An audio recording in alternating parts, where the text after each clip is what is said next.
What's up, everybody? It's Kavon with Functional Fitness VA, and today we're going to do a little child's pose thingy, or lat stretch.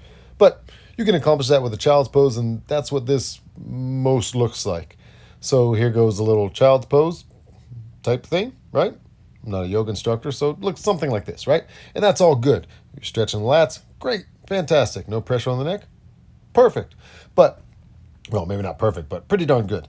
Anyway, so we're going to work on one side at a time in our first variation here. We're going to have 4 variations today by kind of adding some spinal lateral flexion to this. So watch this. Left arm gets in line with my shoulder, not kind of in the middle. Then my right hand crosses over it, so it kind of chops across the wrist. So now that's putting a bigger stretch on that right lat already. Then what I'm going to do is, as I sink back into it, I'm going to push my ribs out to the side. So your shoulder and your hip are getting away from each other, as well as your wrist being away from your armpit and shoulder, right? So you got some shoulder flexion, and you got some lateral spinal flexion, and then you're going to kind of twist back and forth and hang there and breathe. So here's another angle. Open that left arm up, chop that right hand across the wrist, sink into it and push my ribs out to the side on the right.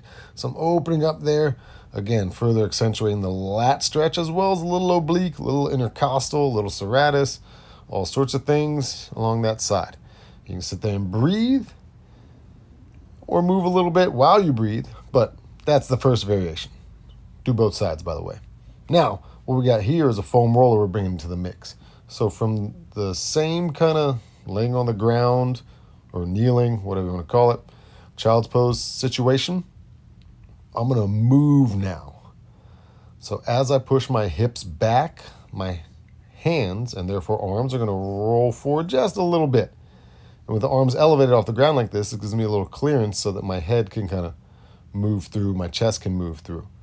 So as I push the roller away, sink my head and chest down, my hips go back and slightly down, everything's getting longer here that I want to stretch. Now, key thing here, inhale at the top, exhale as you go down. Breathe with your movement. These aren't hard tension breaths. These are relaxation breaths, right? So add the breathing to the movement. You could also do the crossover thing on this if you want to, so that you're hitting that single side at a time and accentuating it with some lateral spinal flexion, but it's the same deal. Exhale as you go down and flex to the side, that is. Inhale as you come up out of it. Now just make sure you don't poke your whole face towards the ground, right? I'm moving my sternum to the ground or towards the ground as the foam roller goes away. Pushing my ribs out to the side here, but I'm not poking my head through, right?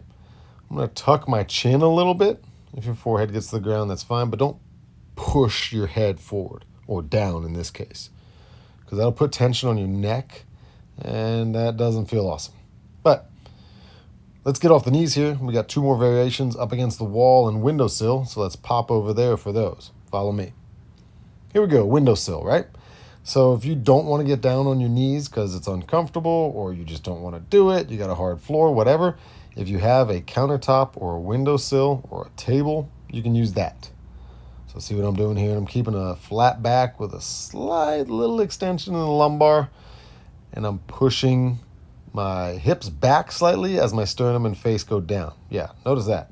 You don't want to do that whole head poking thing. You tuck your chin as you move into the stretch, but you don't force your head down towards the ground, putting a strain on your neck. So that's a simple variation. Here we got a vertical one. So this is gonna do some movement stuff, kind of like the one we were doing on the ground with the foam roller.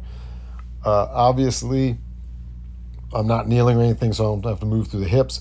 But first I'm gonna stand tall and line up my ankle, knee, hip, and shoulder. So I'm not bendy, arching, and extending through my back. It's more or less flat and neutral. My wrists and hands are on the foam roller when my elbow's bent at around a 90 degree, and then I roll it up towards the ceiling, and again, sternum and head kind of push towards the wall. You can adjust your feet forward and backward as you need to, so there's not too much weight into it, but you want a little weight into it. I'm going back and forth here, right around the wrist level, the elbow bend at 90. But I want to make sure that it's not past my elbow as my arms get straightened up, because that's not gonna, your face will be in the way of the foam roller or vice versa, and it's not gonna have enough kind of force to get your arms over your head or slightly behind, right? Remember, tuck that chin, don't poke it forward. I can't say that enough, because don't want anyone to get a little tweak or strain up into the neck, because that sucks when you're like Batman from 1989. You can't turn your head. Anyway, keep your abs on a little bit while you do that, but you don't have to plank too hard. Try that out. Try all of them out, and improve your shoulder mobility a little bit, right? Have a good one.